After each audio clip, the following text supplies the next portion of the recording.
नमस्कार, आप देख रहे हैं वीके न्यूज। मैं हूं दिवाकर विक्रम सिंह। रघुराम राजन इन दिनों चर्चा में हैं।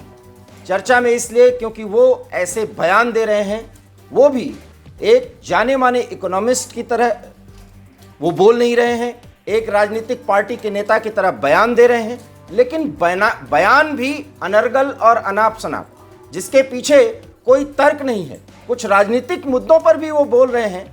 जब बोल रहे हैं तो लोग उनसे बात कर रहे हैं, और जिस मुद्दे पर भी बोल रहे हैं वो प्रलाप के अतिरिक्त और कुछ नहीं कहा जा सकता। आप सोच रहे होंगे हम ऐसा क्यों कह रहे हैं, क्योंकि रघुराम राजन ही वो ऐसे शख्स हैं जो ये मानते हैं कि 1984 का जो दंगा हुआ वो होना ही था, क्योंकि इंदिरा गांधी जैसी बड़ी शख्सियत की हत्या की गई थी, तो जो हुआ वो होना ही था। मतलब 1984 का अगर दंगा हुआ, उसमें इतने ज़्यादा निरपराध निर्दोष सिख मारे गए, तो वो सिर्फ और सिर्फ इसलिए हुआ क्योंकि एक बड़ी नेता इंदिरा गांधी की हत्या की गई। अब आप सोच सकते होंगे कि रघुराम राजन पूर्व इकोनॉमिस्ट, माफ करिएगा, पूर्व आरबीआई गवर्नर या जाने माने इकोनॉमिस्ट हैं, या एक पार्टी के ऐसे नेता जो पार्टी में शामिल भी नहीं है लेकिन उस पार्टी का मुखपत्र बने हुए हैं।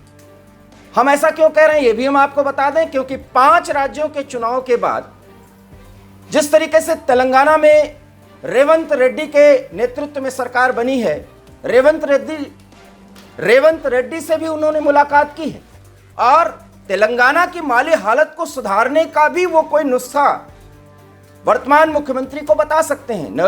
नौजवान मुख्यमंत्री हैं और उनको भी वो कोई राय दे सकते हैं, और उनकी राय क्या हो सकती है इसके बारे में आप समझ लीजिए, क्योंकि 2047 तक इस देश को विकसित राष्ट्र बनाना है। आज आजादी के अमृत काल का एक संकल्प और सपना प्रधानमंत्री ने देखा है, और उसके पीछे आधार भी बताया है कि 2047 तक देश क्यों और किस लिए एक विकसित देश बनेगा। इस पर राजन के तर्क क्या हैं, इसको भी जरा गौर से सुन लीजिए।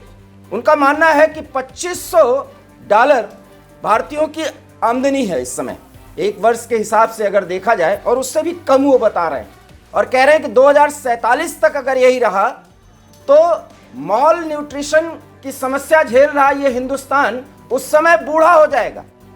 हालांकि आपको पता होगा कि इस समय ये देश नवयुवकों का देश कहा जाता है, और यहाँ के नवयुवकों को अगर सही दिशा में आगे बढ़ाया जाए तो ये देश 2047 से पहले ही विकसित हो सकता है।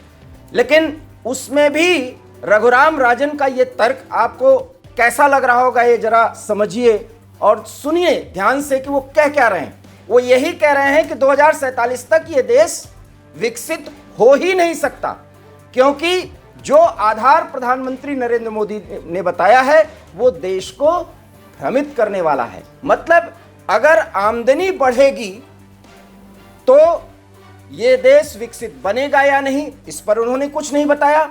आधार अपना बताया कि 2500 रुपए से कम की आमदनी होगी अगर एक आम भारतीय की, तो फिर वो कैसे विकसित देश बनेगा ये कहा नहीं जा सकता। और यही नहीं, वो ये कहते हैं कि विकसित देश की बात तो दूर, उस समय भारत बूढ़ों का देश हो जाएगा, और वो जो बातें बताई जा रही हैं वो कतई संभव नहीं है। मतलब विघ्न संतोषी की भूमिका में अब रघुराम राजन आ गए। कांग्रेस के बड़े नेता ऐसा करते करते थक गए, लेकिन अब रघुराम राजन अपनी उस इकोनॉमी के ज्ञान को नए तरीके से पेश करने की कोशिश कर रहे हैं जिसका कोई तार्किक आधार नहीं है। और यही नहीं, बड़ी बात वो ये कह रहे हैं कि 2047 तक तो भारत बूढ़ों का देश हो जाएगा।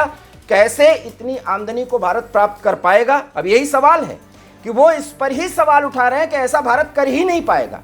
और यही विघ्न संतोषियों की एक फहरिस्त में जब अपने को शामिल करके वो पहले से ही निगेटिविटी की बात कर रहे हैं, तो आप समझ सकते होंगे कि वो एक इकोनॉमिस्ट की भाषा बोल रहे हैं या कोई पार्टी लाइन लेकर के उसके बड़े नेता बनने की कतार में खड़े हुए हैं। क्योंकि रघुराम राजन जैसे ही व्यक्ति कांग्रेस के कुछ ऐसे प्रकोष्ठों में बड़ी भूमिका अदा कर रहे हैं, जिसके कारण कांग्रेस अगर कोई सवाल उठाती है तो वो हास्यास्पद स्थिति में पहुंच जाती है।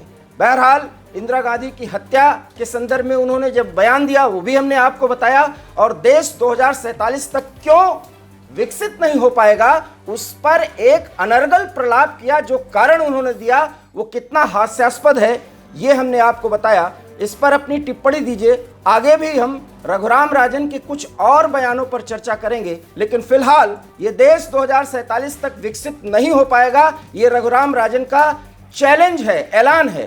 क्या प्रतिक्रिया है आपकी? जरूर इस पर अपनी राय जाहिर करिए। देखते रहिए वीके न्यूज। मुझे दीजिए इजाजत। नमस्कार। वीके न्यूज, राष्ट्र के नाम।